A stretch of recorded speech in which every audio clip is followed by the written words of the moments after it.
Pessoal, sejam muito bem-vindos ao nosso podcast. Nós estamos aqui recebendo uma pessoa muito especial, a Ana Cavagnoli. Ela que é mentora de mulheres, é empresária, né? E é uma mulher que Deus tem levantado para mentorear e discipular muitas mulheres aqui e no Brasil nesse tempo, né? Então eu já quero introduzir ela aqui no nosso podcast e eu quero que ela se apresente. Vou deixar ela falar com as palavras dela, né? Quem é Ana Cavagnoli nessa noite? Então fica ligadinho aí, porque eu sei que Deus vai ministrar muito seu coração através da vida da Ana e através da minha vida. Ana, seja bem-vinda. Um prazer enorme. Muito obrigada por ter me convidado. É uma honra estar aqui, uma honra celebrando meu aniversário aqui no meio desse podcast. Isso aqui para mim é um maior presente. Bem, antes de tudo, que eu gosto sempre de dizer de quem é a Ana, é a filha, né, de um Deus todo-poderoso e altíssimo, antes de todas as coisas. Uma coisa que eu venho lutado muito quando eu falo com mulheres, porque eu sou mentora de mulheres, eu sou mentora de pessoas no mundo corporativo, tenho a minha própria empresa aqui nos Estados Unidos e presto consultoria para empresas como a Johnson & Johnson aqui nos Estados Unidos. Mas uma das minhas maiores lutas é realmente fazer com que mulheres e homens também não vinculem a sua identidade à sua performance. Uau. Porque esse é um dos maiores enganos que a gente tem que desmistificar. Você não é o que você faz, mas você é aquilo que Deus realmente diz que você é. E essa é uma das lutas que a gente tem hoje, nos dias de hoje, né? Porque tudo leva a gente a nos olhar através da nossa performance. E é um engano, é uma cilada. E é por isso que tem tanta gente hoje em dia sofrendo crises de pânico, ansiedade, burnout, por causa dessa questão da pressão com a performance. Sim. E isso que você está falando é muito interessante, porque eu percebo que tem muita gente se perdendo por causa disso. Sim. Né, tem muitas pessoas se perdendo, tanto aqui no Brasil como em qualquer outro lugar, porque eu sempre falo, você muda a geografia, mas se você não muda quem você é, o problema te acompanha para onde você Exatamente. for. Né? E esse problema da identidade, Ana, é um problema que eu percebo que, falando no geral, né, homens, mulheres, pessoas aqui na América, no Brasil, que está muito em evidência nesse tempo. Né? Parece que as pessoas estão se perdendo daquilo que elas são, porque o ativismo da vida tem transformado elas naquilo que a performance diz que ela é. Então a gente está sempre naquela busca de eu tenho que performar, eu tenho que ser melhor, eu tenho que fazer isso, eu tenho que alcançar aquilo, eu tenho... E às vezes você nunca para e pergunta, Deus, o que é que o Senhor quer que eu seja? Exato. Não é? E pastor, uma coisa tão doida isso, essa questão da gente estar falando de identidade, porque tá muito na moda, né? E isso tá saindo não só da moda do mundo cristão, mas tá até as pessoas do mundo secular falando da questão de identidade. Sim. Mas as pessoas não vivem realmente a verdadeira identidade. Eu costumo dizer que tem muitos filhos de Deus vivendo como servos. Porque ainda, por mais que falem, eu sou filho de Deus, mas ainda está vivendo numa servidão, numa questão de sacrifício, e entendendo que acham que são sacrifícios que agradam a Deus, entendendo que a graça de Deus é tudo que basta. E é uma coisa muito interessante a gente ver. Eu sempre lembro daquela passagem em que Jesus Cristo foi batizado, naquele momento em que ele foi batizado, e Deus apareceu, né? E a pomba veio, o Espírito Santo, a Trindade se uniu naquele momento, e Deus virou e falou, eis o meu filho amado, e quem me comprazo. Exato. E somente depois disso, e que a identidade dele, a Trindade veio à Terra e a identidade dele foi anunciada, eis o meu filho amado, e quem me comprazo, ele foi pro deserto para ele vencer as tentações, Satanás, e o ministério dele foi alavancado. O ministério dele começou ali, né? Ali, a identidade, mas pela identidade. Porque Deus nunca vai começar algo através de você sem antes você entender quem você é. Exato. Então é essa questão. Quando você não sabe quem você é, você tem um risco muito alto de deturpar totalmente o seu futuro. Sim. Porque quem você é vai determinar os seus próximos passos. Uau. Como você se vê. E muitas vezes, Ana, essa identidade, né, é despertada em um deserto. Jesus passou por isso, né? Satanás sabia quem ele era, né? Satanás ouviu Deus falando que esse é o meu filho amado em quem a minha alma se compraz, mas perceba que por 3 vezes ele quer tentar ludibriar a mente de Jesus para que Jesus não reconheça que é o Filho de Deus. Ele pergunta, se você é Filho de Deus, transforma essa pedra em pão. Se você é Filho de Deus, então assim... Atentando na identidade. Isso. E eu percebo que isso tem acontecido com muita gente nesse tempo e que, diferente de Jesus, não tem vencido Satanás contra a sua identidade. Porque Jesus sabia quem era. Ele afirmou quem era. Ele teve certeza da sua identidade, por isso que ele venceu o diabo. O diabo não conseguiu enganá-lo, mas tem muita gente que está sendo enganada pelo diabo nesse tempo. Mas você falou a palavra-chave agora, você acabou de liberar uma chave para esse pessoal que está ouvindo esse podcast agora. A maioria das tentações que o diabo vai lançar sobre a tua vida vai estar em cima da identidade. E a prova disso foi a primeira tentação que Jesus Cristo passou. As 3 perguntas que o diabo fez foi atentando ele na identidade, na performance, na identidade dele. E é isso que Satanás faz hoje com a gente em vários aspectos. Sim. Inclusive lançando as setas do medo. Muito das setas do medo que Satanás lança na nossa vida para nos paralisar e nos deixar na inércia, que é outra coisa que eu sempre trabalho em mentorias, é tirar o povo da inércia. O que Satanás quer? Satanás quer nos deixar na inércia, para que nós não entramos em movimento. E o que é o movimento? O movimento rumo ao nosso propósito de vida. Sim. Né? Que é a jornada. Agora, o que ele faz? Ele atenta a gente jogando, bombardeando mensagens de medo na nossa mente constantemente, para que a gente fique minado na nossa identidade. E quais são as sementes de medo? Que você não é capaz, que você não tem condições de recursos, e sempre vai estar sendo algo minado na questão do medo.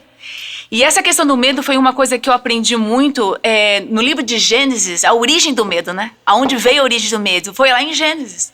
A primeira vez quando o ser humano pecou, que escolheu, né, o fruto proibido, comeu, Deus chegou para Adão e falou: Adão, onde você está?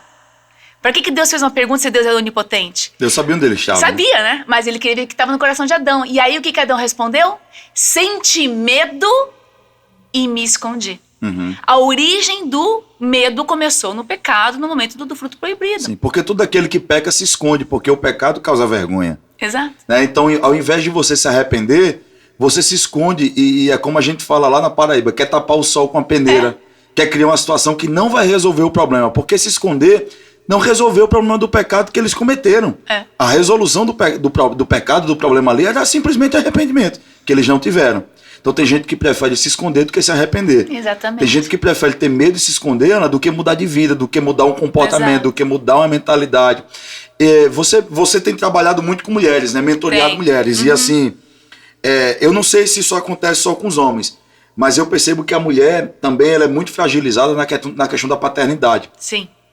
Eu percebo que muitas mulheres hoje em dia, elas não têm tanta identidade de quem elas são, porque a maioria delas tiveram problema com o pai e, por consequência disso, tiveram problemas com maridos, com relacionamentos. Sim. E isso acaba ferindo, porque a Bíblia diz que a mulher é o vaso frágil, né?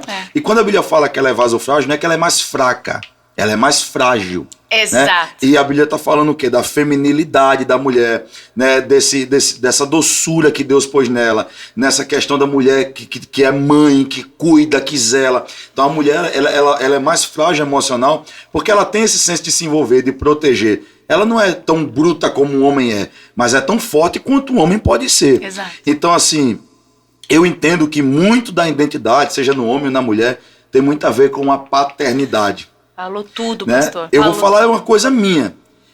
Meu pai foi um excelente pai, mas ele separou da minha mãe muito cedo. E isso causou muitos problemas para mim e para minha irmã, né? Nós somos 2, de pai e mãe. E assim, Ana, eu entendo que esse problema que houve na paternidade do meu pai, né, junto com a separação da minha mãe, isso me causou alguns problemas que quando eu me converti, eu comecei a criar uma dificuldade de chamar Deus de pai. Sim. Eu não sei se você passou por isso, mas quando eu me converti, eu tinha um costume muito grande de chamar Deus de Senhor. Eu sempre orava e falava, Senhor, eu sempre orava e nunca chamava Deus de pai.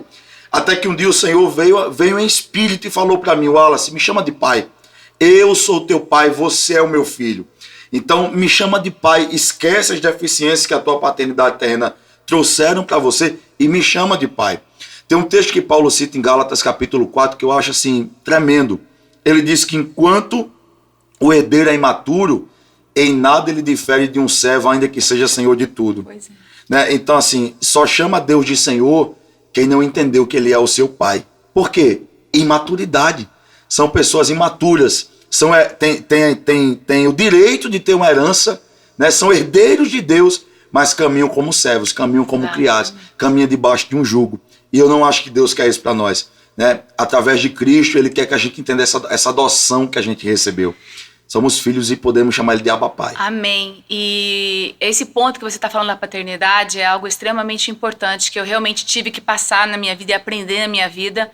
E realmente, uma das ciladas do inimigo, realmente, por que ele quer destruir tanta família? Porque onde é fortalecida a sua identidade como filho de Deus é na tricotomia da família. Sim. Na tricotomia. O que acontece? É tão impressionante isso. O pai, né, o nosso pai na terra é simbolizado pelo pai no céu. O Espírito Santo, por ser um consolador, ele é representado pela figura da mãe. E você, como filho, é representado pela questão do filho. É a tricotomia aqui na terra, a tricotomia no céu. Então, Deus ama a família. E uma das ciladas, artimanhas de Satanás é o quê? É destruir a família. Como aconteceu com a questão do divórcio do teu pai. Porque você não tendo um relacionamento saudável com o teu pai, você vai ter dificuldade de chamar Deus de pai. Sim. Você não tendo um relacionamento saudável com sua mãe, você vai ter dificuldade de ter relacionamento com o Espírito Santo e a dificuldade de ser uma pessoa mais quebrantada. Então é muito sério. Então essa restauração que você tem que ter de reconhecer, às vezes perdoar pai e mãe pelo que tem no passado, sim, isso é importante faz demais. com que você restaure o seu relacionamento com o pai. E uma coisa muito interessante que eu aprendi através do Espírito Santo de Deus ministrando na minha vida, né? E óbvio que meu pai também. Meu pai, tudo que ele fez comigo, pra mim, foi nas maiores das boas intenções. Sim. Só que o meu pai, ele me ensinou, ele me treinou em cima de performance. Tudo pra ele era as melhores escolas, Uau. as melhores notas, perguntando se eu ia bem. E ele nunca foi um pai de dizer, eu te amo. Uau. Mas não é porque ele não me amava. A Sim. forma que ele tinha de me te amar era me dando a melhor escola. Sim. E aí, com isso, eu fui criada e forjada Só que nessa Deus questão é da performance. Deus é diferente, porque Deus prova o seu amor por você, não te dando coisas, mas derramando o seu amor sobre nós através da pessoa de Jesus Cristo. Independente da sua performance. Sim. Independente de quem você é. Confessou a Cristo, você é filho. Exato. Né? Então, Ana, Deus não se revelou nos dando coisas, Deus se revelou nos dando um sacrifício. Exato, sacrifício. Uau. E às vezes a gente não está recebendo o sacrifício vivo que foi dado. Não tá, por mais que a gente... ainda falta para muitos cristãos, infelizmente, por isso que meu coração dói e o meu trabalho com mentoria, eu foco realmente muito em mulheres cristãs, mulheres que querem conhecer a Cristo. Eu não vou falar cristã, eu falo mulheres que querem conhecer a Cristo, porque eu vejo que muitas pessoas ainda estão vivendo no nível do racional, ainda não entrou naquele entendimento do coração e de trazer isso através de uma revelação. E a palavra, ela mata, o Espírito vivifica. Então a gente tem que viver a revelação. E muitas pessoas ainda não estão na revelação. O que você falou foi uma chave muito grande, abriu aqui na minha cabeça, porque a gente comparando o pai da terra com Deus, né? O seu pai se sacrificava para te dar coisas, Deus sacrificou o seu próprio filho para revelar Amém. O seu amor. Então, eu acho que aí vem uma chave na cabeça dos pais dessa geração. Porque ao invés de eles estarem se sacrificando para deixar, por exemplo, uma herança de dinheiro, de bens para o seu filho, por que não se sacrificar para deixar um legado? Amém. As pessoas não entendem que amanhã talvez um carro, uma casa, um dinheiro que você deixa para o seu filho vai acabar, porque ele pode fazer como um filho pródigo fez. Por exemplo, o filho pródigo pediu uma herança que ele não tinha direito de receber, porque a gente recebe herança de pai morto e não de pai vivo. O pai estava vivo. E aí o que é que ele fez? Em pouco tempo ele destruiu tudo que ele recebeu como herança. Exato. Né? Mas o legado não. O legado, o pai morre, as coisas que o pai deixou também podem ser acabadas, mas aquilo que ele plantou no filho nunca vai morrer. Nunca vai esquecer. Nunca vai morrer. Então, Ana, eu entendo que cada um tem a sua forma de amar. Você falou, seu pai, a forma dele falar, te amo, minha filha, é te colocando na melhor escola, te fazendo vestir a melhor roupa, preparando você para o seu futuro, mas talvez naquele momento não era isso que você queria, você só queria um eu te amo. Né? Um filho, eu tenho orgulho de você. Filha, eu te amo do jeito que você é. Né? E através de Jesus é assim que Deus se revela a nós. Exatamente. Então, eu acredito que se as pessoas dessa geração tivessem uma paternidade mais madura, elas não teriam tanta dificuldade de chamar Deus de pai. Exato. E se eu posso deixar um conselho para quem está ouvindo esse podcast, se você quer ter uma paternidade mais madura no pai, através de Cristo Jesus, você tem que ter certeza que você está a restaurar o teu relacionamento com o teu pai na terra. Se você tem que liberar perdão, libere perdão. Se você tem que dizer ao teu pai que você o ama, faça. Se o teu pai está morto, escreva uma carta para ele, perdoando. Isso independente do que o teu pai foi. E eu sei que tem pessoas que tiveram pais abusivos, físicos e de outras coisas mais. Mas a libertação do perdão, ela é importante para você restaurar e conseguir chamar o teu pai de Abba Pai e viver essa herança que ele já te deu, que é uma herança muito maior, que é ter o pai, né, o nosso pai celestial como nosso pai eterno, né? Então essa é a recomendação que eu posso dar. Sim.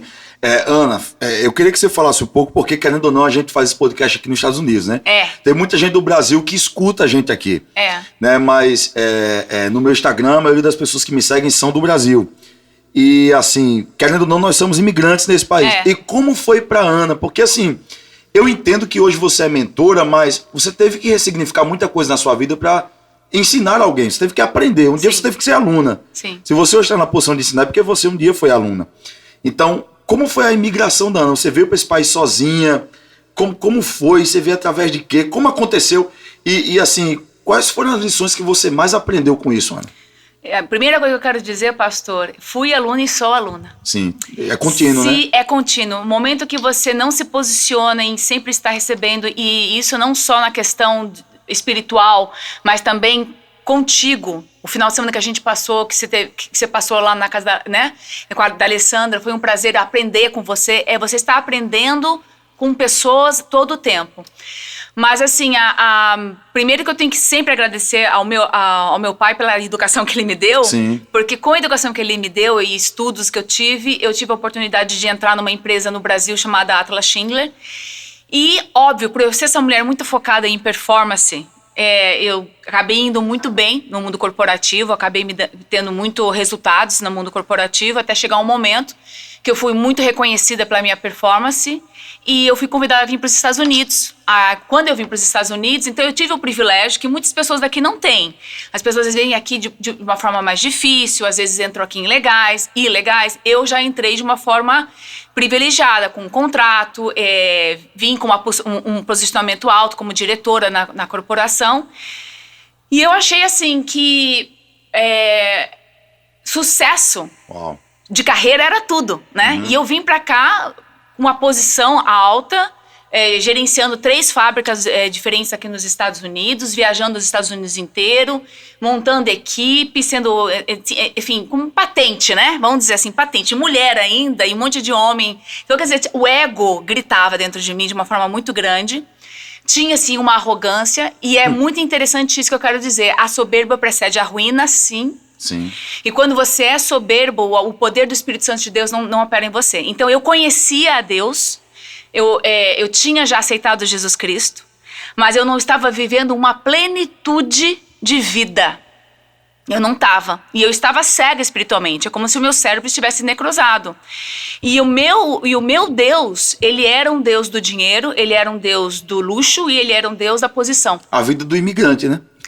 E, infelizmente, uma mensagem que eu quero dizer para os imigrantes é isso. Eu vejo muitos imigrantes que ele vem para cá atrás do Deus Mamon. Me perdoe falar isso, mas sim, algo errado buscar dinheiro? É óbvio que não. Sim. Deus quer que nós sejamos prósperos, mas a pergunta que eu quero deixar para todos vocês que estão ouvindo é: aonde está o teu coração, está o teu tesouro?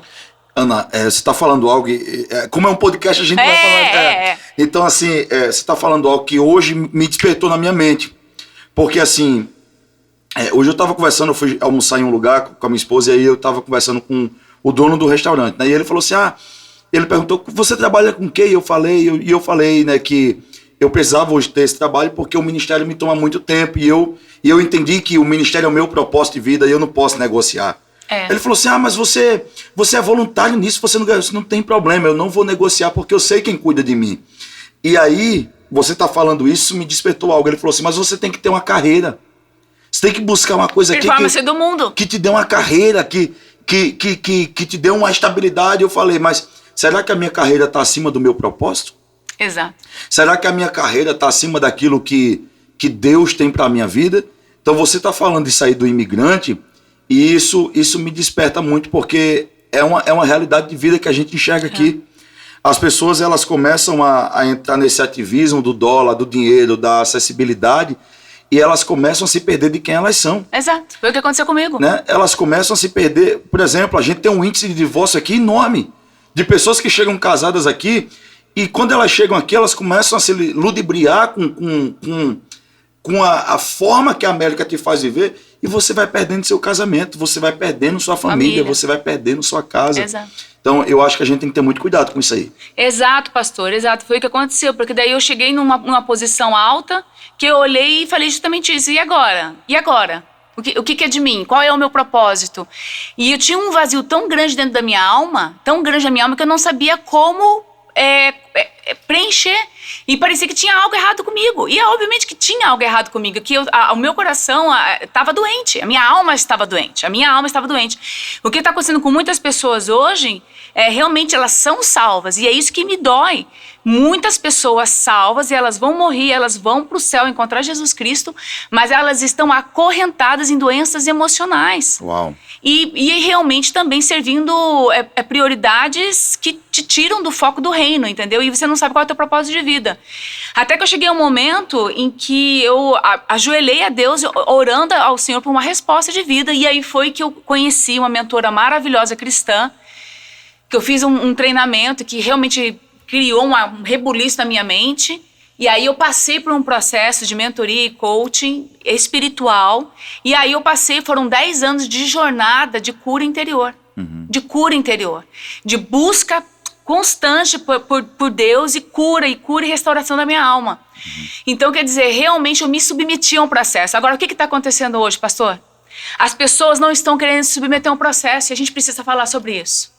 Porque quando Deus chegou para Abraão e falou, sai da tua terra, deixa a tua parentela e vá para uma terra que eu te prometo, que eu tenho para ti prometido, que tem leite e mel, Deus não chegou, pegou Abraão e teletransportou Abraão para a terra. Abraão passou por um processo tremendo. E ele teve que decidir se submeter ao processo. Exato. Uma decisão. E ele teve que passar por deserto. Quer dizer, o cara tinha um conforto, filho mimado, que ele tinha tudo, e passou por... Seu pai é um comerciante, um homem de posse.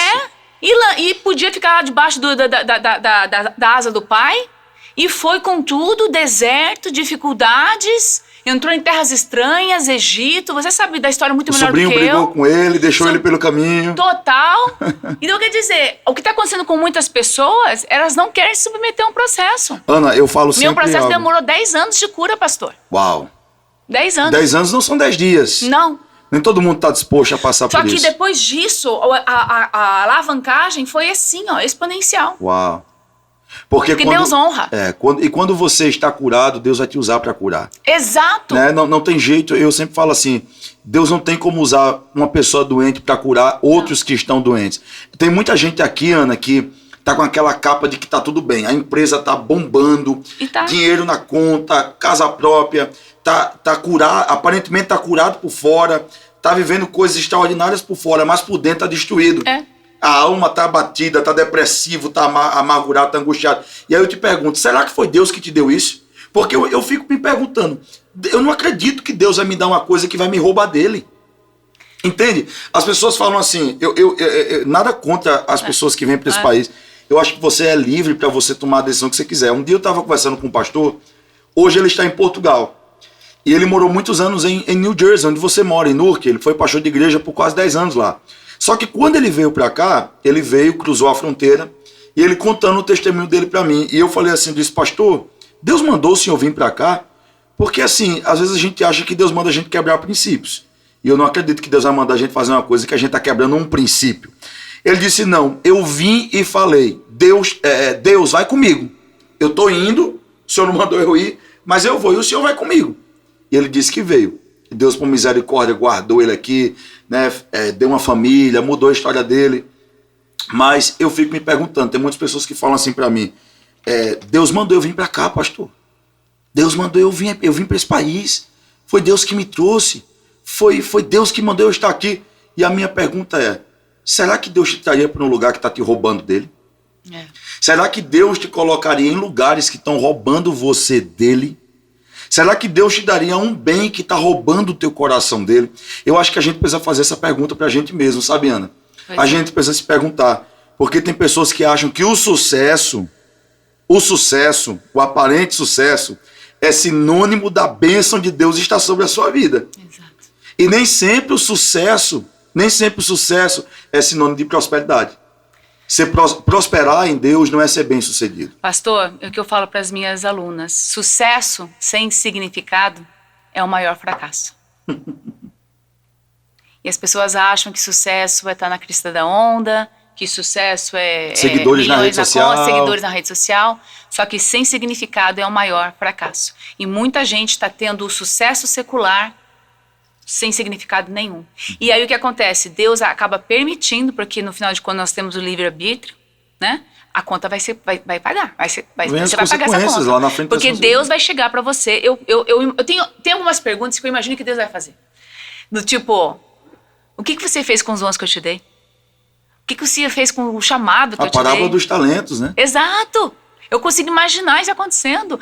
Porque o último só tinha um talento e enterrou o que tinha. O crente acha... Tem uma coisa que a gente tem que entender, e olha, é um podcast inteiro isso, porque a gente tem que estudar muito o que está na palavra falando de julgamento. O cristão acha que o julgamento vai acontecer só para quem não é cristão. E não é. Vai ter o julgamento para quem é crente. E os crentes vão ter que responder em cima daquilo que foi chamado a fazer. O que você fez com os dons que Deus te deu? O que você fez com o chamado que Ele tinha para a tua vida? Esse julgamento vai ter. E como é que você vai responder essas perguntas? Todos os outros multiplicaram os talentos. O único que recebeu um foi o que enterrou. Né? E tinha tudo para multiplicar. Jesus disse, e aí, como é? O dono do terreno voltou e disse, e aí, o que você fez com aquilo que eu te dei? Você enterrou, você jogou fora, tá todo mundo aqui multiplicando, recebeu, né, o pagamento por isso, e você não multiplicou nada. Paulo disse algo a Timóteo que eu acho muito interessante, ele disse assim, Timóteo, você é jovem, mas não despreza o dom que há em ti. Porque tem gente que dá desculpa assim, eu sou jovem demais, sou imaturo demais, mas eu vou te falar, Ana, ninguém é tão vazio que não tenha nada para ensinar. Tem. Ninguém é tão vazio que não tenha nada para falar, para abençoar a vida de alguém. Então, às vezes, a gente coloca tantas desculpas para cumprir aquilo que Deus está colocando no nosso coração, e aí a gente faz igual esse homem, a gente continua enterrando os talentos que Deus nos deu. E o que eu fico muito triste de ver, a maioria das pessoas que me procuram ainda, homens e mulheres, eles não sabem qual é o propósito de vida deles. Agora, uma coisa que eu sempre falo, pastor, que essa questão da palavra propósito, que está muito na moda, a sua jornada é o seu propósito. E o teu propósito de vida é uma combinação de você saber quais são os seus dons e talentos, olhar para a tua experiência de vida no passado, porque Deus vai te usar na tua história de vida. O teu passado é ferramenta para o teu propósito, principalmente as tuas feridas maiores, elas vão ser usadas. Quando vencidas, né? Exato, para ser usada, e é ferramenta para o teu propósito de vida. Só que daí as pessoas falam, eu não sei quais são os meus dons, mas o que está segurando hoje o ser humano? Essas são as distrações do mundo. Os seres humanos estão extremamente ocupados, extremamente distraídos, porque a mídia, né, o Instagram, TikTok, que fica aquela coisa lá, distração, que cega o ser humano de procurar e ter tempo para contemplar, fazer a viagem interior que Deus fala, né? Sonda-me, ó Deus, e me conheces, mas esse sonda-me, ó Deus, é você tendo tempo para você também fazer a jornada de dentro para fora e pedindo para Deus te sondar e ouvir a voz de Deus. O ser humano não está mais fazendo isso. Então, como é que você vai saber qual é o seu dom e talento? Sim. Se você quer saber o quanto de tempo da sua vida que você está perdendo, vai lá naquela parte lá do seu iPhone que diz o tanto de tempo que você gasta com seus aplicativos. Pois é. Vai lá e vê o tanto de tempo que você gasta na sua semana olhando o seu telefone. A ciência diz que quanto mais você gira aqueles vídeos dos Reels do Instagram, mais dopamina sobe pro teu cérebro. Aquilo causa um vício. Aquilo vai te gerando prazer de estar ali. E aí eu me pergunto, a gente podia estar gastando esse tempo lendo um livro, lendo a palavra de Deus, orando, buscando o Senhor, entendendo para que a gente foi chamado e, acima disso, cumprindo o que a gente foi chamado para fazer. E aí isso é muito interessante, porque, Ana, Deus é tão justo que as mesmas 24 horas que Ele te dá, Ele também me dá. Entende? Olha isso! Enquanto uns usam essas 24 horas para dar desculpa, outros estão usando essas 24 horas para cumprir o seu propósito. Amém. Tem gente que está perseguindo o seu propósito. Outros estão inertes ao seu propósito. A inércia. Porque é isso que o inimigo quer. O inimigo quer a gente na inércia, E você tá falando essa questão da dopamina e tudo mais. Eu tava dando uma das minhas mentorias um tempo atrás falando sobre procrastinação, né? O nível de procrastinação aumentou 30% nesses últimos 20 anos. O índice de pessoas que têm déficit de atenção aumentou 66%. Agora, eu te pergunto, você acha que do nada as mães começaram a parir criança com TDAH, que é o déficit de atenção? Óbvio que não. Isso tudo é diagnóstico errado de pessoas que estão tendo problemas de procrastinação crônica devido a um uso exagerado da internet, desses sininhos que tocam, que dá os shots de dopamina, uma dopamina que vicia, que não é saudável, que a dopamina que é saudável é quando você cria metas, né, que você pode cumprir para rumo ao seu propósito, à sua visão e seus sonhos. Então as pessoas estão realmente ficando na inércia devido à procrastinação que está consumindo. E vou conectar uma coisa muito forte com a Bíblia, o quanto essa questão de estar ocupado é uma artimanha do inimigo, né? E o livro de Gênesis, gente, tem tanta chave para a nossa vida hoje, que é surreal. Aquela passagem que Moisés chega para o faraó, eu não vou saber os capítulos, mas enfim, Moisés chega para faraó e fala assim, deixa meu povo ir para adorar, né, ir para a terra prometida e adorar ao nosso Deus. E a gente sabe que o que é adorar a Deus? É ter relacionamento com Deus. Adorar a Deus é relacionamento com Deus. Naquele momento que ele faz esse pedido para faraó, o que o faraó faz? Aumenta o trabalho dos judeus. Tira os tijolos e fala, agora, a partir de agora, vocês vão fabricar os tijolos e vão construir. E o que o diabo quis fazer com aquilo? Que faraó é a personificação do diabo, né? Fazer com que eles se casem. É tipologia. Queria que os judeus ficassem mais cansados, mais ocupados para não conseguir orar, adorar e ter relacionamento com Deus. Então, essa estratégia da distração, ela existe, Só que hoje existe Êxodo capítulo 1, né, diz isso. Então, assim, o texto diz que realmente o faraó endureceu o trabalho, colocou fardo, né, pesou a vida deles com muito trabalho. Isso. Só que a Bíblia diz que quanto mais faraó os oprimia, mais eles se multiplicavam. Porque aquele povo entendeu que mesmo estando no Egito, princípios não poderiam ser quebrados. Servir a Deus não poderia ser uma coisa que eles tinham que colocar como algo secularizado. Apesar de sofrerem tanto, eles continuaram guardando a fé. Exato. Apesar de sofrerem tanto, eles continuaram servindo ao mesmo Deus. Então, Ana, é isso que eu falo. As pessoas, elas estão sendo distraídas pelo diabo e perdendo a adoração. Exato. Estão sendo distraídas pelo diabo e perdendo a sua fé. Eu fico muito preocupado quando eu vou pregar nas igrejas aqui da comunidade brasileira, porque eu olho para as pessoas e eu vejo assim, o quanto elas estão cansadas, o quanto elas estão, sabe, preocupadas. Às vezes ela está num culto ali e se passa 15 ou 20 minutos, o pastor da igreja já fica perturbado com o horário, porque as pessoas têm que acordar cedo da manhã porque elas precisam trabalhar. Ou seja, o schedule do culto tem que ser moldado às pessoas que estão indo assistir o culto. E não a presença de Deus que está sendo manifestada ali. Então, assim, isso me chama a atenção demais, porque eu falo, Deus, o que é que está acontecendo com as pessoas? Né? O adorar, o servir, o buscar o Senhor está sendo muito secularizado. Está sendo colocado como a minha segunda opção. Eu vou na igreja porque eu não tenho nada para fazer. Eu vou no culto ouvir a palavra porque eu não tenho nada para fazer. Onde, na verdade, se alimentar espiritualmente deveria ser a sua prioridade. Exato. Assim eu penso e assim eu acredito. Então eu percebo que essa geração ainda tem uns remanescentes, né? Tem. Nós ainda temos muitas pessoas que estão se levantando. Deus tem levantado uma geração né, que tem se levantado com identidade, com propósito, que tem marcado essa geração nesse tempo, mas a maioria das pessoas não estão assim. Não, e é isso que a gente tem que... Elas estão perdidas. Estão perdidas e mais. Mesmo a gente tendo as nossas boas intenções, você mesmo, uma pessoa de fé, você está sendo bombardeado por performance. Tanto é que chegou uma pessoa falando assim, você não vai focar na tua carreira, você não vai focar nisso. Quer dizer, nós estamos sendo bombardeados 24/7. O diabo não tem descanso para a hora de bombardear você referente à tua identidade, ao teu chamado, ao teu propósito de vida. Então, o que a gente tem que fazer? O quanto nós temos que nos forjar buscando a palavra de Deus, os escudos. A palavra de Deus inteira, de cabo a rabo, ela tem várias chaves de escudos para você ler e se revestir. A gente conhece um escudo muito famoso que está em Efésios 6. A armadura do Espírito. A armadura do Espírito. Mas tem vários escudos espirituais. Salmo 91 é outro escudo, e assim vai. Vários salmos.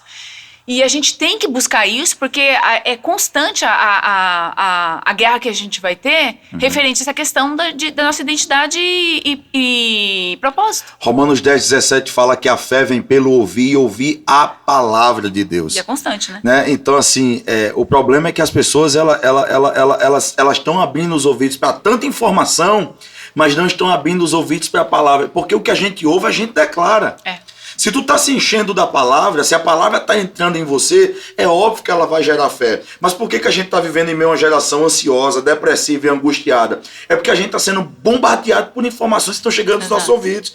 Eu, Ana, parei de assistir televisão. Eu não assisto também. Eu não assisto aquelas coisas daqueles jornais, aquela só notícia ruim, é morte. Eu não assisto, porque o que eu tô ouvindo vai alimentar o meu coração. Olhos e ouvidos. Tem que preservar. Então, assim, você quer uma dica para realmente se encher de fé, para realmente tá cheio de Deus, para realmente tá cheio, como a Ana falou, da palavra e tá pronto para declarar esta palavra sobre a sua vida quando Satanás atacar a tua mente. Gasta o seu tempo ouvindo a palavra. Tá lavando a louça, põe um vídeo no YouTube com uma pregação. Tá trabalhando, tá limpando uma casa, põe um fone de ouvido e vai ouvir uma pregação, vai ouvir a palavra. Põe a Bíblia em áudio, mas se encha da palavra. Mas pra mim é isso, porque assim, as pessoas às vezes chegam pra mim e falam assim, Ana, você não tem medo, não sei. Quem disse que eu não tenho medo? Sim. Pelo amor de Deus. É humano, isso é humano. É humano.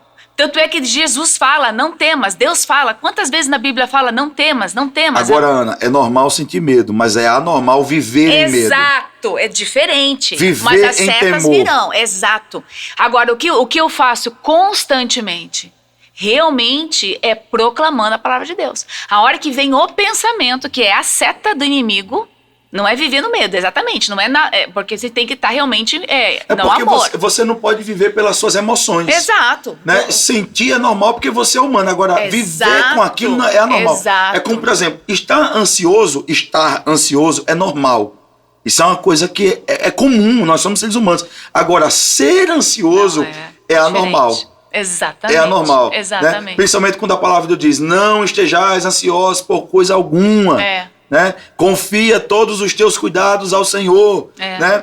Como no Salmo 37, verso 5, né? Davi fala assim, entrega o teu caminho ao Senhor, confia nele, e no mais ele vai fazer. Quando eu entendo isso, quando eu me posiciono assim, confiando, entregando, entendendo que ele vai fazer aquilo que fugiu do meu controle, eu aprendo a descansar.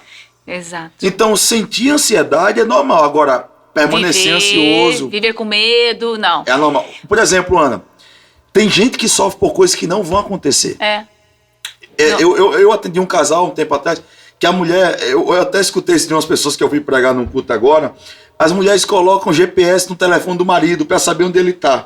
Para ter que rastrear o marido. E às vezes ela tá vendo o marido ali no lugar e fala, ele tá me traindo. Só que na verdade o homem tá trabalhando. Ou pode estar lá comprando algo para ela. Você está numa loja, o que é que você está fazendo na loja? Ele pode estar comprando um presente para ela. Não quer dizer que ele está fazendo algo errado. Mas as pessoas, elas começam a sofrer, elas estão premeditando uma coisa que não acontece. As fantasias na cabeça. E está generalizado isso. Começa a ter fantasias. E eu sei disso. Sabe por que eu sei disso, pastor? Porque eu fui assim. Uau. De gerar... A minha cabeça era uma máquina de fantasia. Era guerra, então por isso que eu sei que gente, pessoas que estão ouvindo, prestem atenção, existe uma guerra. E essa guerra está na sua mente. Porque essas sementes o inimigo vai lançar. Por isso que os escudos da fé, que é a palavra é ação. O verbo se fez carne e habitou entre nós. E o verbo é a palavra, e a palavra está entre nós. E você tem que falar a palavra, porque é a palavra que cura, é a palavra que liberta. E mais... Parem de ficar esperando o pastor dar para a profecia, sendo que a tua boca tem o poder e a autoridade para gerar atos proféticos. Porque Jeremias, no primeiro capítulo de Jeremias, né? Que ele falava que ele era uma criança, depois Deus começou a falar quem ele era. Você acha que foi o quê? Foi somente a voz de Deus? Foi a própria boca de Jeremias fazendo a profecia daquilo que Deus estava falando sobre a identidade dele. Não, como, por exemplo, Ezequiel 37, né? Quando Ezequiel tá vendo o vale cheio de ossos, eu imagino... Profetiza! Eu imagino que ele pensou assim, a boca de Deus vai levantar esse grande exército aqui, que hoje tá só em ossos, né? E Deus olhou para ele e disse, o que é que você vê, filho do homem? Ah, Senhor, eu vejo um vale cheio de ossos secos. E o Senhor olhou para ele e disse, então profetiza. Profetiza! Abre a boca e declara. Interessante é que Deus leva ele para o meio do vale. É isso. Porque muitas vezes Deus quer nos levar para o meio de uma realidade que aos nossos olhos não tem jeito, mas pela fé nós acreditamos que pode mudar. E Deus olhou para ele e disse, não vai ser eu que vou levantar esse exército, eu vou levantar depois que você liberar a palavra. Olha. Abre a boca e profetiza. Filho do homem, declara. E ele disse, eu profetizei como me deu ordem. E ele viu cada osso se juntando ao seu osso, né? Cada ligadura se juntando à sua ligadura. É óbvio que foi Deus que levantou aquele grande exército. Mas o Senhor estava mostrando a Ezequiel que ele queria usar a palavra que sairia da sua boca para trazer à existência aquilo que não existe. Exato. A Bíblia diz em Romanos 4,17 que Deus chama as coisas que não são como se já fossem. E eu aprendo que nós precisamos fazer isso. Eu não posso viver pela minha realidade. Eu não estou vendo nada, mas eu declaro como se eu não estivesse vendo. Porque a minha fé não depende daquilo que eu vejo, depende daquilo que eu creio. Você tem duas opções. Ou você se move nas circunstâncias, ou você se move no ambiente. Você pega Paulo na cadeia. E a gente sabe que a cadeia dos romanos, o senhor que estudou sabe muito melhor do que eu, que não era essas cadeinhas que a gente tem aqui não, que isso aqui é hotel 5 estrelas, o que Paulo tinha, né? Então, navegava nas fezes, diz que o negócio lá era pesado, as cadeias do romanos, né? Era coisas terríveis. E eles tava ele e eu não sei se era quem que estava com ele, alguém estava junto com ele, não vou lembrar quem. E eles estavam presos. E aí, ao mesmo tempo que estavam ouvindo todas as torturas, eles estavam louvando a Deus. Que daí depois disso, enfim, se abriram lá, né? Sim, o terremoto abriu, a cadeia tudo. Então, quer dizer, você tem uma escolha. Ele podia estar olhando para as circunstâncias ou vivendo no ambiente espiritual. Estando no ambiente espiritual. E Paulo, ele se posicionou no ambiente espiritual. E ele manifestou isso em Silas, porque Silas estava com medo. Exato. Mas ele disse, vamos adorar. Vamos adorar. Vamos adorar, vamos cantar, tu canta aí, eu canto aqui, a gente ora e a cadeia vai se quebrar. Porque, Ana, quem carrega uma voz profética, ele transforma o ambiente. Exato! O problema dessa geração é que ela não é uma geração profética. O que é uma geração profética? É uma geração que não depende de profetas, mas se levanta para ser boca profética. Amém! Então, você vê, eu vou voltar para Ezequiel 37. Ezequiel olhou o vale e disse assim, Senhor, tu sabes. E Deus disse, o que é que tu vê? Ele disse, tu sabes. E Deus disse, tu sabes não. Abre a boca e profetiza. Eu te coloquei no meio do problema, não foi para você ser um problema, foi para você resolver o problema. Abre a boca e profetiza, fala os ossos, manda esses ossos terem vida, eu vou trazer vida, mas profetiza. Abre a boca e declara. Age, posicione-se. Então, às vezes a gente acha que Deus está levando a gente para uma realidade que a gente não queria viver para a gente morrer. Eu imagino Ezequiel dizendo, Senhor, o que é que eu estou fazendo no meio de um vale? Eu disse, olha, eu não te coloquei para você ser igual a esse vale. Eu não te coloquei para você ser um osso. Eu te coloquei aí para você ser profeta. E às vezes a gente aprende a ser profeta no meio de um grande vale, no meio de uma grande sequidão, no meio de um problema. Porque eu vou te falar, tem horas que a gente está no meio de um problema, de um vale, de uma luta, e a gente quer ir para o culto para o profeta revelar o CPF da gente. Mas o profeta não é da Receita Federal. Não, porque eu vou para o profeta revelar meu Social Security. Eu não sou do IRS. Entende? Não, o profeta tem que revelar meu nome porque eu acredito que Deus está falando. Eu não sou tabelião de cartório. Eu sou profeta e profeta profetiza a Bíblia. Amém. Profeta fala o que Deus manda. Amém. Profeta diz o que Deus está dizendo. Foi o que Deus disse a Ezequiel. Olha, eu estou dizendo que esse vale, esse vale de ossos secos vai virar um exército. Então fala o que eu estou falando. Abre a boca e fala. E ele disse, eu profetizei como ele me ordenou. E aí eu vi, cada osso no seu osso. Aconteceu um ruído, aconteceu um barulho.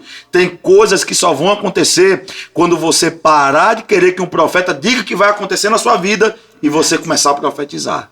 É isso. E você começar a declarar. E você começar a abrir a boca e dizer, Senhor, eu não dependo daquilo que os meus olhos estão vendo. Exato. Não é circunstância, Não é o circunstância. ambiente espiritual. Porque tem gente que anda pela vista e não pela visão. Amém. Nossa. A visão caminha por aquilo que eu creio. A vista caminha por aquilo que eu vejo. Eu vou repetir, por isso que Paulo disse em Romanos 4,17. Deus chama as coisas que não são como se já fossem. E é assim que a gente tem que viver. Ah, pastor, meu marido é um cachaceiro. Abre a boca e chama ele de pastor. Caminha Visão. por aquilo que você acredita. Pastor, meu filho está nas drogas, afundado. Abre a boca e chama ele de evangelista. Amém. Declara que esse menino é um profeta. Eu estou quebrado, estou no vale, desempregado. Abre a boca e diz, eu acredito que Deus pode mudar a minha história. Eu sou um empresário pela fé.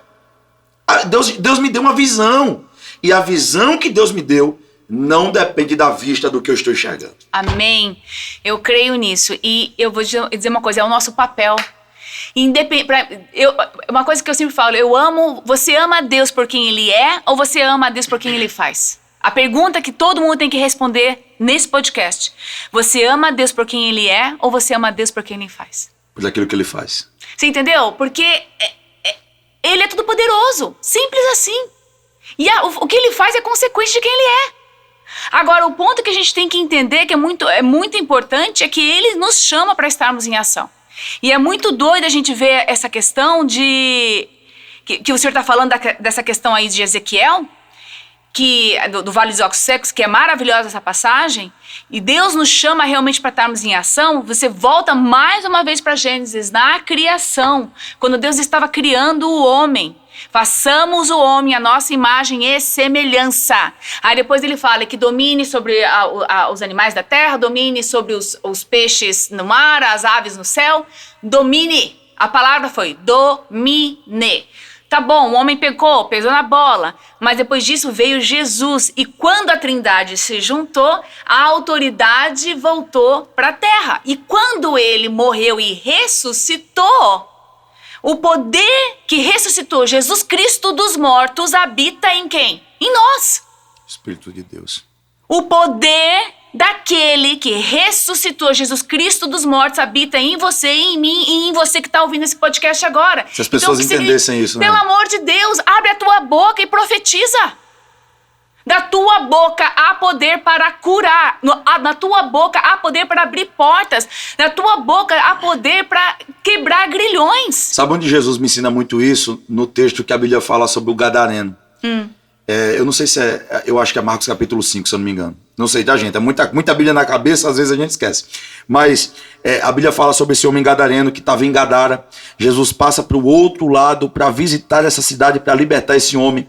E o texto diz que esse homem estava endemoniado e se cortando no meio das rochas, numa caverna, num sepulcro. E sepulcro é lugar de colocar o quê? Gente morto. Só que aquele homem estava vivo, mas estava tão endemoniado, a mente estava tão cauterizada, ele estava tão possesso que ele não conseguia enxergar que ele estava vivo. Enquanto estava vivo ainda tinha esperança de mudar de vida.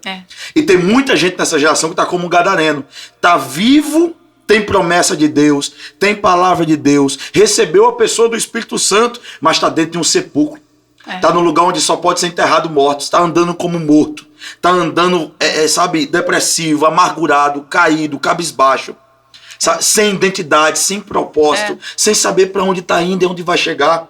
E eu quero te fazer um convite através desse podcast hoje. O sepulcro não é o seu lugar. Eu declaro em nome de Jesus, como o gadareno naquele dia foi liberto pelo Senhor, foi despertado, né? Como o gadareno mudou de vida através de uma palavra de Jesus naquele dia, que você mude hoje também. Você está vivo, você tem o Espírito Santo em você. Saia desse sepulcro. Sepulcro é lugar de enterrar morto. Você não está morto, você está vivo. O gadareno, ele se cortava, Ana. Ele se mutilava. Tem gente que está se mutilando. Exato. Tem gente que está, tão perdido em quem ele é, que está se mutilando, a vida está destruindo com ele. Feridas. Vitimização. Que por sinal, uma mensagem que eu quero deixar para todas as pessoas aqui que falam que a questão da vitimização é orgulho. Uau. É orgulho, porque você acha que a sua dor, os seus problemas são os maiores do mundo. E o Marcos, momento... Hã? Marcos capítulo 5, é o texto mesmo. É Marcos capítulo 5. E aí, com isso, quando você tem vitimização, você sofre de um pecado muito grande, que é orgulho. E o orgulho precede a ruína. Aonde há orgulho é como se tivesse uma cápsula em volta de você e o poder do Espírito Santo não opera. Então você tem que pedir perdão se você sofre de vitimização, e é fácil você ver a vitimização, é só você olhar como você conta a sua história.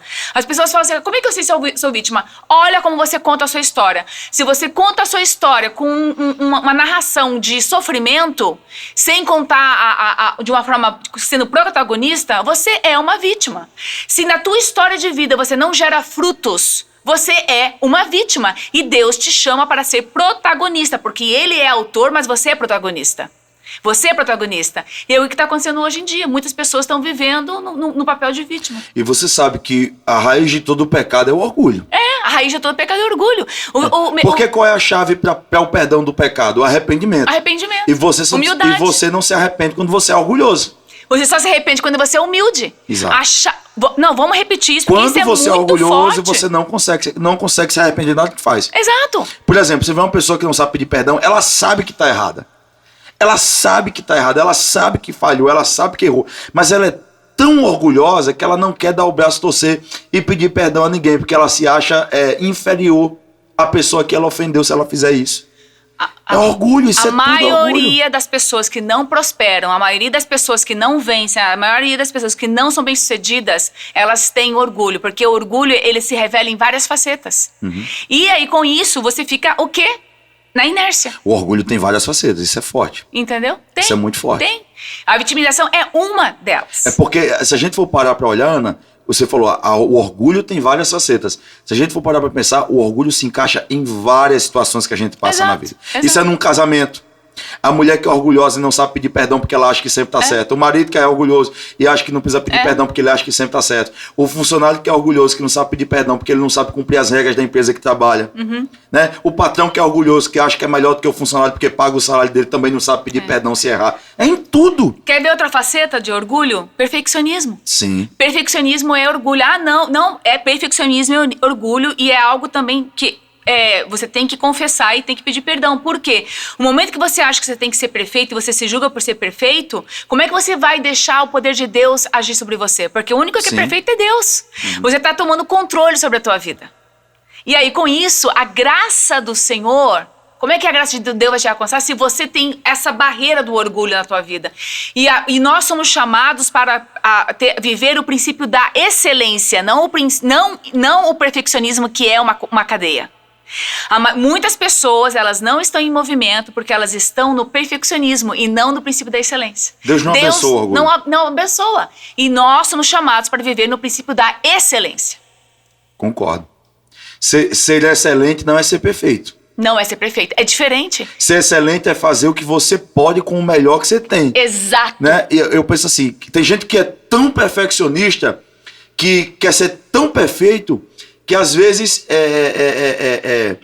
o feito é melhor do que o bem feito.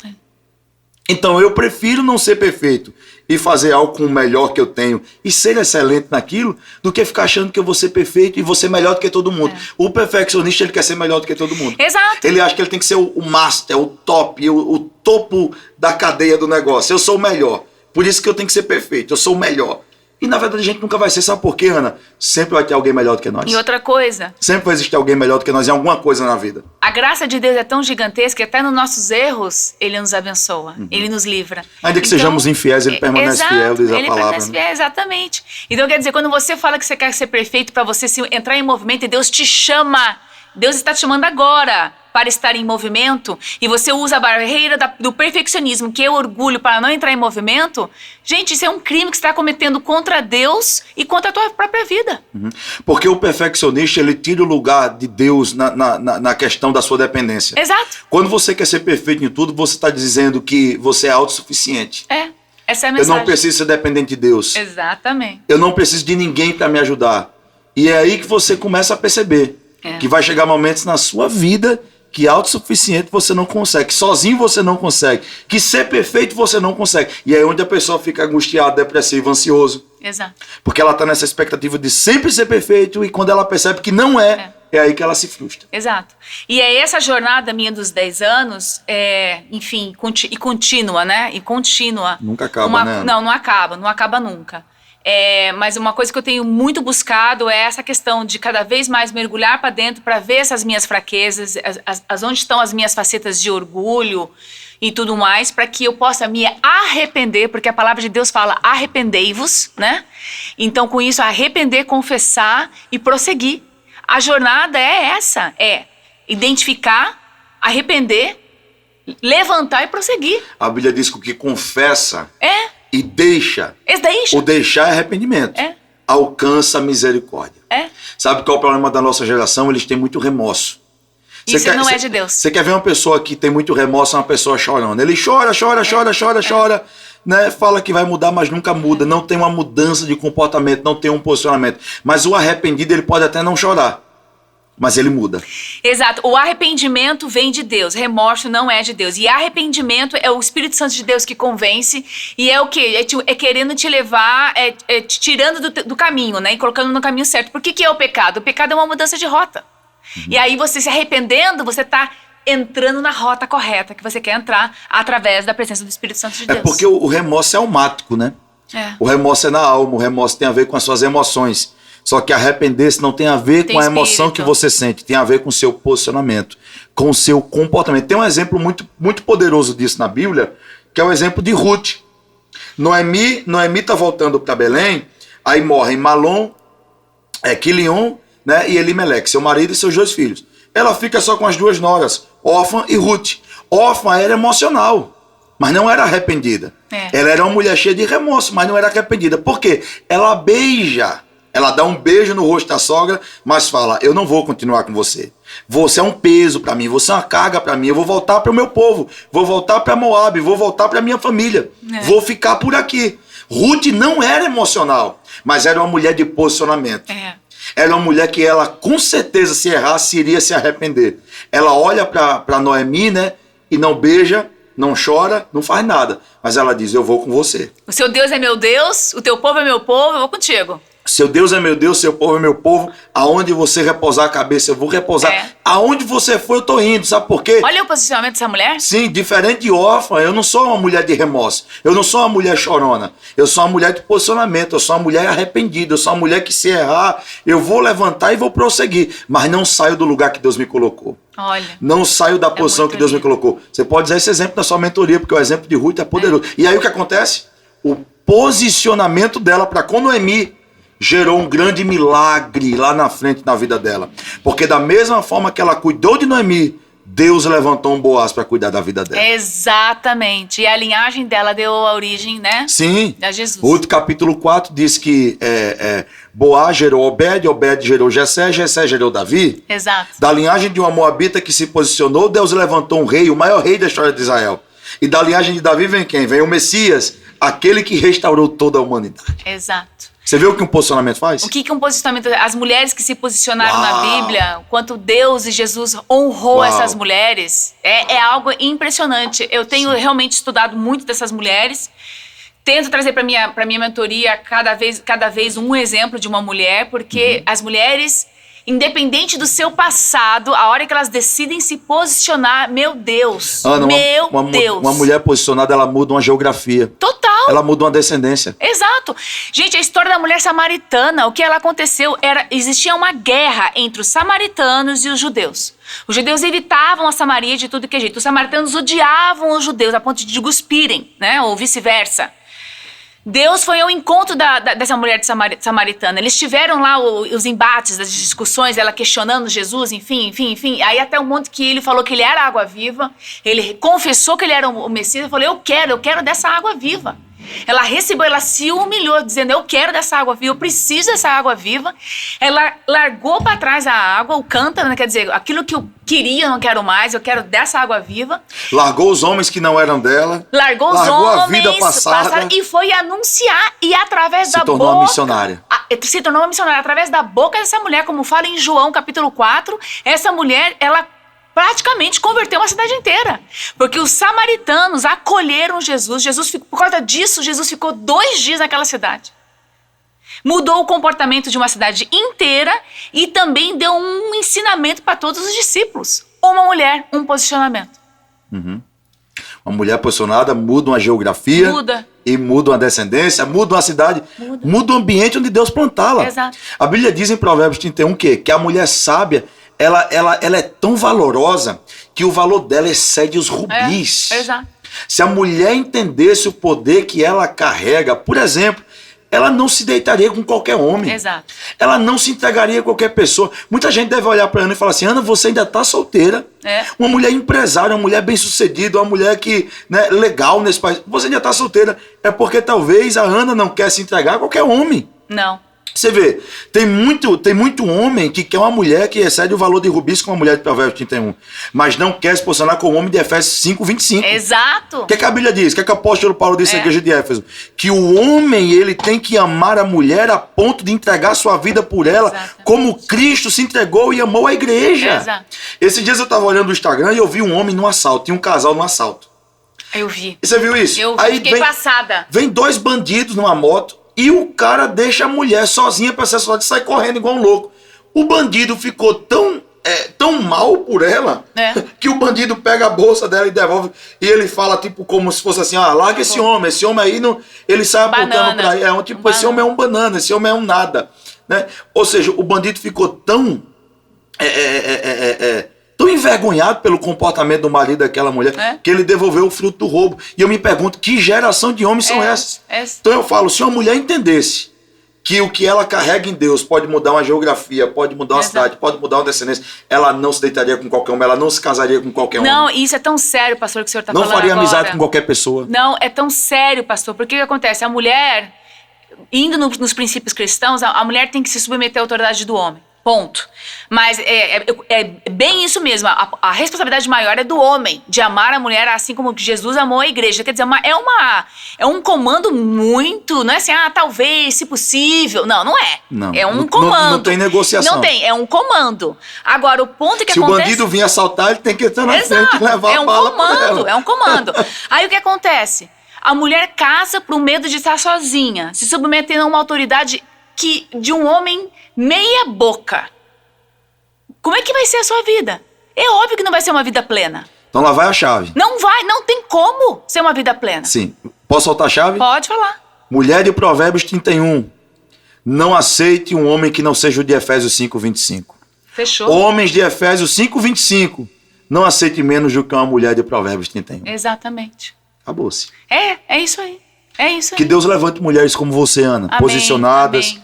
entendendo quem é, entendendo a idade que tem, para que elas possam manifestar como a samaritana, isso no meio de um grande povo. Exato. Onde ela chegar... Eu imagino aquela mulher voltando para o vilarejo, o povo dizendo, mas e os homens, você deixou? Eu imagino ela dizendo, vocês não conseguem olhar para mim e ver que tem algo diferente em mim? Eu conheci o homem da minha vida, Jesus Cristo, aquele que transformou a minha vida. Exato. Então uma mulher cheia de Jesus, ela não precisa nem se explicar pelo seu passado. As pessoas vão olhar para ela e vão ver que o fruto dela fala por ela. É isso aí.